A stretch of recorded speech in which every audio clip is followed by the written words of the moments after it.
What's going on, lads and lasses? Welcome back. There's absolutely crazy stuff happening in the transfer window, and it was all going off yesterday.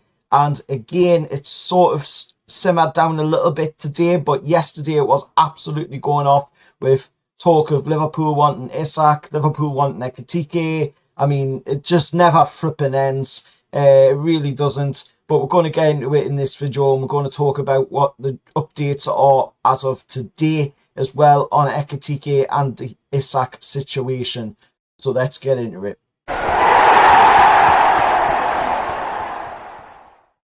So looking at it, the update today on the Ekitike side of things, of course, is that Newcastle have gone in with a massive bid according to Florian Plattenberg. We've went in with an offer closer to Frankfurt's valuation for Ekitike, which means that we would be breaking the club record fee for a player by quite a bit. We already know to get close to the record fee for Frankfurt's Hugo Ekitike, it is £86 million, 100 million euros, which is absolutely massive compared to the deal that we did to get Alexander Isak from Real Sociedad, which was about £63 million. So that shows you just the seismic shift in the transfer window that we've seen so far this season, with players going for a lot more money than what they have done in previous seasons. And as of now, right now, there are talks ongoing in Austria where the team's in pre-season, and the word is Ekitike's people are there in person, not for sightseeing, but aying out, of course, the talks. The personal side of the deal, of course, looks like it's already pretty much done. From my understanding, it seems as though, Ekitike is well and truly up for this move to Newcastle United. He's talked about the possibility of playing alongside Isak and alongside Elanga and Gordon and the other lads in the team, of course, and how it would be an interesting project to be part of, and obviously to play for Newcastle United as well. He's very interested with the way Newcastle have followed him for so long as well, from his Rem days before he went to PSG, and then it flopped. Then we followed him again after that, and we've never stopped following Hugo Ekitike, to be honest. We really haven't. So that is impressing him as well, that we've kept an eye on him for so long. Now, a lot of people yesterday, and they're still doing it now, but it has, like I said, simmered down a bit, and we're seeing a lot of Liverpool fans coming out, and saying Isak's coming to Liverpool and Ekitike is coming to Liverpool. And I mean, it just needs to calm down. It really does. It's getting out of hand. It really is. When you look at it, Isak's not going anywhere.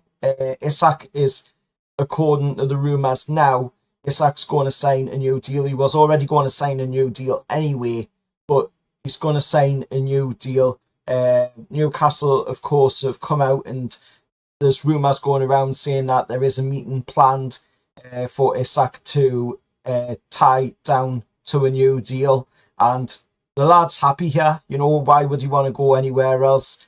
At the end of the day, he's enjoying his football here. He's got a lot of friends here, and he's very, very happy with life in Newcastle, so why would he want to go anywhere else? All it is with these Liverpool fans, the same goes with the Arsenal fans and other fan bases as well, who have all been pining and drooling over Alexander Isak since, he started really getting the goals going at Newcastle. It's all just a simple thing of trying to displace him, trying to turn his head. We've seen it last season, with Liverpool, where they were trying to just displace Anthony Gordon, trying to turn Anthony Gordon's head to try and get his mind off of the season ahead. And that is exactly what this is again. It's another tactic from them teams to be turning players' heads ahead of the season. And even more so when you consider, that we have them second game into the season.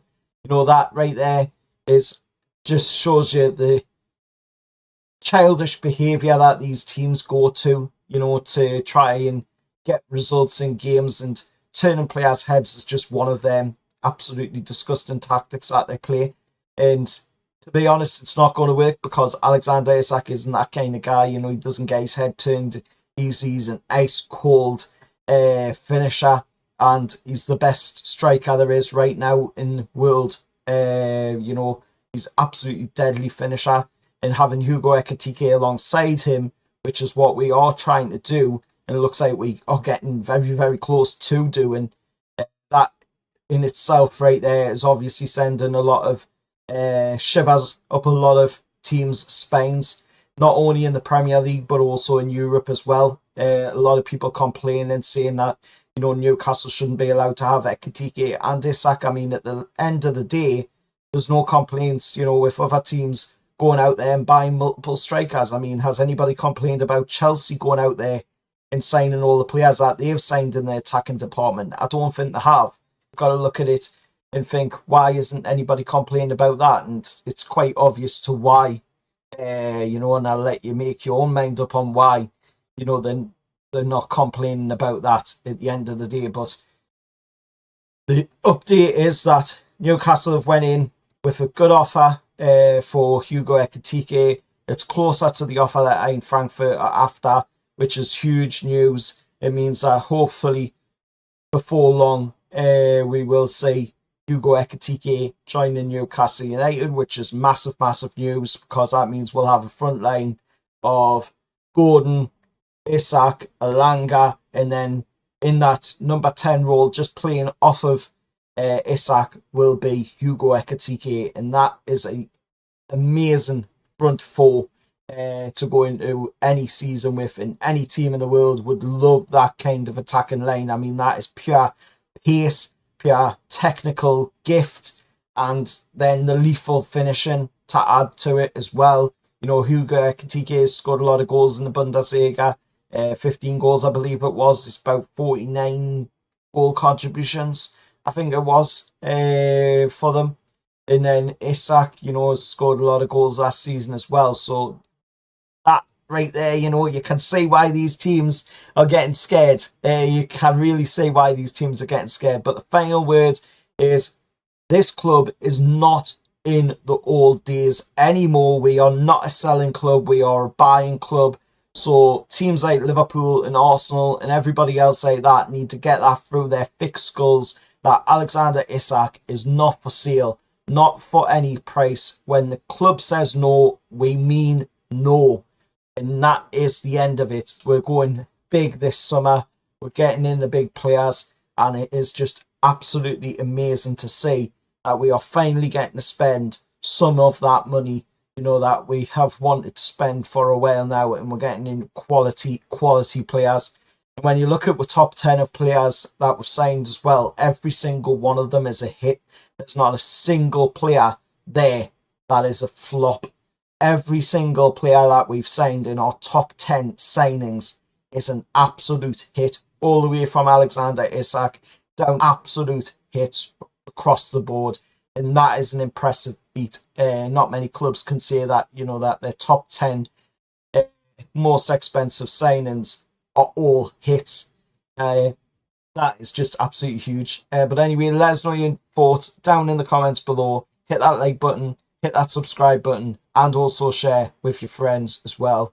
And I'll see you all for the next one. Oh, well, lads.